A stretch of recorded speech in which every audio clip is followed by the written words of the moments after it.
মানি এবং মাসেল, এটাকে রোধ করার জন্য PR is the best process. তার এখানে কোনো স্টেকার থাকলো না, এবং গ্রামের লোকেরা এই কারণেই বলে যে আমার ভোটার যাতে না পৌঁছে, আমার ভোটার মানে এটা অর্থহীনভাবে ট্রিট করা হয়।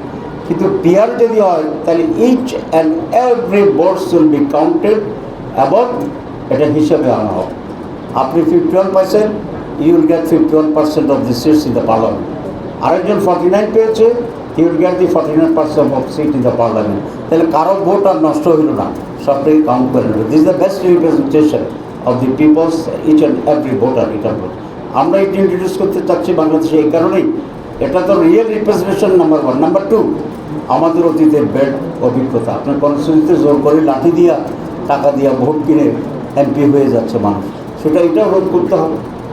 এই রোধ করতে পারবে তখনই যখন একজন লোক দেখবে যে এখানে তার এমপি হওয়ার সুযোগ নেই, সুতরাং যে লাঠি ছোটো কম ব্যবহার করবে, টাকাও কম ব্যবহার করবে। সুতরাং মানি এবং মাসেল, এটাকে রোধ করার জন্য PR is the best process.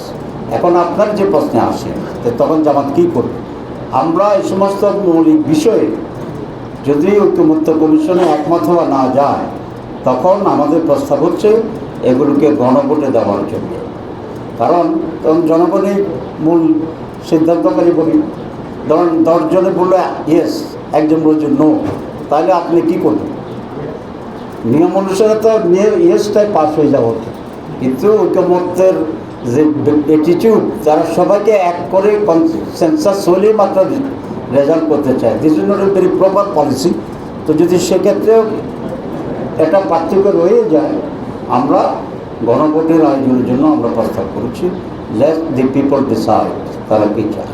প্রধান উপদেষ্টা যেটা বলেছেন সেটা উনি পরে ব্যাখ্যা দিচ্ছেন যে কথাটা সাংবাদিক বলছিল যে আপনি আবার কি থাকবেন কিনা 5 বছর, সেই জন্য গণভোটে যাবেন কিনা। উনি ওই গণভোটকে নাকচ করেছেন, কিন্তু এখানকারটা নাকচ করে নাই।